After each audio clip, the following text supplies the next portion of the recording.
우린 평상시에 대본으로 이야기를 하는 것도 아닌데 왜 굳이 대본 읽기를 하는 것일까? 용팔TV님, 대본을 활용하면 대본의 실력이 느니까 오늘도 도움되십니다. 오늘은요 조금 더 제가 색다른 코너로 이제 코너 속의 코너들을 좀 준비를 해보려고 합니다. 찐빵님 목소리가 시원시원하시네요. 감사합니다. 시원시원하게 목소리 내고 있어요. 첫 번째 시간은 주제를 정해서 스피치 강의를 전달하는 시간을 가질 겁니다. 많은 분들이 이 목소리가 좋아지는 방법에 대해서 궁금해하시는 분들이 정말 많기 때문에 그래서 오늘의 첫 번째 주제, 이 목소리가 좋아지는 방법 이야기를 해보도록 하겠습니다. 이 대본 읽기를 활용해서 제가 목소리가 좋아지는 방법을 좀 소개해 보려고 합니다. 이 대본 읽기를 하는 이유부터 먼저 설명을 드려야 될 것 같아요. 이 스피치 학원 혹은 스피치 컨설팅을 할 때 이 대본을 활용해서 연습을 하는 이유, 그 이유가 뭘까요? 우린 평상시에 대본으로 이야기를 하는 것도 아닌데 왜 굳이 대본 읽기를 하는 것일까? 되려 대본 읽기를 통해서 내 말하기가 딱딱해지는 것은 아닐까 염려하는 분들도 계세요. 용팔TV님, 대본을 활용하면 대본의 실력이 느니까 대본을 읽는 것이 익숙치 않기 때문입니다. 익숙치 않기 때문에 대본을 한다? 제가 이 스피치 훈련에서 가장 크게 강조하는 것이 몇 가지가 있는데요. 그중 가장 큰 것 중 하나는 바로 어색함입니다. 대본을 처음 읽어보신 분들이라면 공감을 하실 겁니다. 생각보다 굉장히 어색합니다. 엄청 어색해요. 처음 읽어보는 것이기 때문이죠. 내가 아나운서가 아니기 때문에. 그래서 모두가 어색합니다. 근데 그 어색한 것을 자연스럽게 읽어버릇하는 노력만 하셔도 스피치에 엄청난 변화가 옵니다. 발음이 안 좋으신 분들은 발음을 잡을 수가 있고요. 발성에 있어서도 문제점을 극복하실 수가 있습니다. 나 또한 마찬가지로 이거를 읽으면서 자연스럽게 내 이야기를 하듯이 체화된 느낌으로 대본을 읽을 수가 있어요. 제가 여러분에게 강조하고 싶은 대본 읽기의 특징 바로 그겁니다.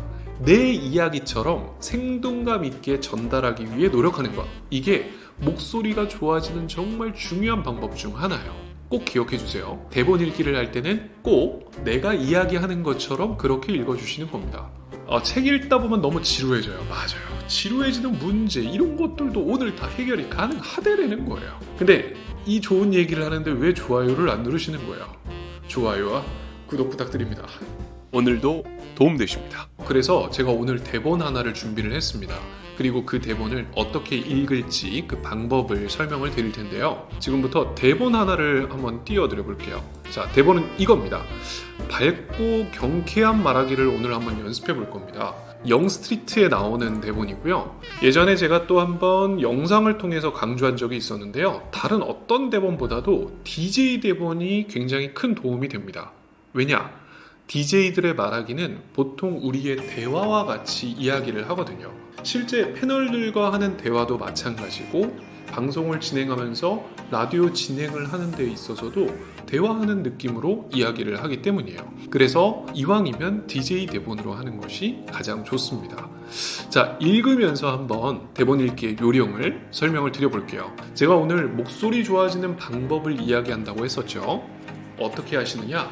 실감나게 읽으시는데요. 그 실감나게 읽는 것 중에서도 음을 타는 걸 한번 지금부터 연습을 해볼게요. 자, 이 음을 타는 것만 잘 해도 목소리가 2배에서 많게는 10배가량 더 좋게 들립니다. 이 수치화를 하는 것은 제가 실제로 수강생들에게 코칭을 했을 때 수강생들이 체감하기를 와, 목소리가 이렇게 달라질 수 있구나 라고 느끼기 때문이에요. 그래서 그렇게 설명을 드립니다. 자, 그러면 제가 비포 애프터를 나눠서 한번 읽어보도록 할게요. 하루 종일 이리 치이고 저리 치이고 참 힘든 날에는요. 나만을 위해 차려진 밥상 앞에서 엄청난 위로를 받습니다. 위로가 안 돼요. 이렇게 하면 위로가 되지 않습니다. 밝고 경쾌한 느낌을 담으시려면 먼저 뭘 해야 되느냐? 웃으셔야 돼요. 밝고 경쾌한 말하기를 위해서 웃으면서 이야기하는 겁니다. 웃으면서 얘기하기가 힘들다 하시는 분들 많으세요. 방법은 간단합니다. 위에 입꼬리를 누가 잡아당기고 있다고 생각하시는 건데요. 그렇다고 이걸 이렇게 잡아당긴 상태에서만 이야기를 하게 되면 말하기가 이상해요. 잡아당긴다라는 느낌에서 자연스럽게 발음을 해주시는 거예요. 자, 그리고 DJ 대본을 읽어보는 겁니다. 음을 활용해서 하루 종일 이리 치이고 저리 치이고 참 힘든 날에는요. 자, 다르죠. 하루 종일 이리 치이고 저리 치이고 참 힘든 날에는요. 이게 아니라 하루 종일 이리 치이고 저리 치이고 참 힘든 날에는요. 어때요? 달라 보이죠? 지금 제 영상을 보면서 한번 따라해 보시는 거예요. 나만을 위해서 차려진 밥상 앞에서 엄청난 위로를 받습니다. 어떤가요? 시간 없고 바쁘다는 이유로 끼니까지 대충 건너뛰면 그것만큼 서러운 게 없거든요. 자, 이거는요. 이렇게 바꾸는 거죠. 시간 없고 바쁘다는 이유로 끼니까지 대충 건너뛰면 그것만큼 서러운 게 없거든요. 근데 하면서 지금 그런 생각 들 수도 있어요. 뭐야, 뭔가 좀 오글거려. 그 오글거림이 바로 제가 초반에 설명했던 불편함이에요. 그 불편함에 계속 내가 맞서 싸워야 됩니다. 그러다 보면 그 불편함이 자연스러움이 됩니다. 한번 해보세요. 자, 시작. 여러분, 평상시에 얘기하실 때도 마찬가지예요. 왜 사람들은 내 말하기를 뭔가 재미없다고 느껴 할까? 내 말하기에 음의 변화가 없기 때문이에요. 음의 변화를 준다면 사람들은 더 재밌게 들을 수 있어요. 내가 직접 차려도 괜찮고요. 사 먹는 것도 좋습니다. 그냥 평범하게만 읽는 게 아니라 내가 직접 차려도 괜찮고요. 사 먹는 밥도 좋습니다. 음을 바꿔주는 겁니다. 비싸고 화려하지 않아도 뜨끈뜨끈 온기를 잃지 않는 한 끼, 우리 밥 먹고 합시다. 여기는 영스트리트고요. 저는 말버스입니다. 어떤가요? 뭔가 프로페셔널한 느낌이 들지 않아요? 자, 근데 이거를 제가 한 번에 한번 쭉 읽어볼게요. 비싸고 화려하지 않아도 뜨끈뜨끈한 온기를 잃지 않는 한 끼, 우리 밥 먹고 합시다. 여기는 영스트리트고요. 저는 말버스입니다. 음이 들어가는 순간 뭔가 더욱더 생동감이 넘치는 느낌이 들죠. 그리고 그 음을 변화시켰을 때 우리의 목소리도 변화가 된다는 거죠. 중요한 건요, 지금 이게 뭔가 가식적으로 느껴지고 어색하게 느껴지고 부자연스럽다고 느껴지는 건 제가 말씀드렸지만 당연한 거예요. 이걸 처음 읽는 사람이 자연스럽기를 바란다는 건 욕심이에요. 마치 누군가의 모습을 내가 흉내내는 건데 처음 보는 사람을 흉내내요. 똑같이 흉내내기는 어렵겠죠. 아무리 성대모사의 달인일지라도 똑같이 따라하는 거는 뭔가 가식적이고 뭔가 어색하고 불편해 보이는 건 당연합니다.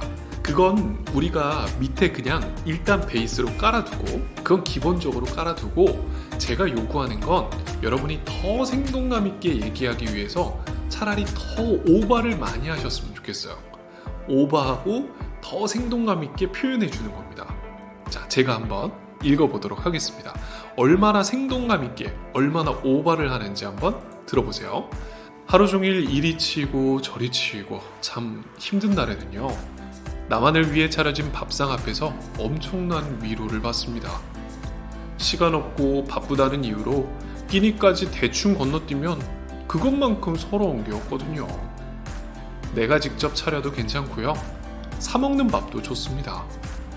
비싸고 화려하지 않아도 뜨끈뜨끈 온기를 잃지 않는 한 끼, 우리 밥 먹고 합시다. 여기는 영스트리트고요. 저는 말버스입니다. 어떤가요? 괜찮나요?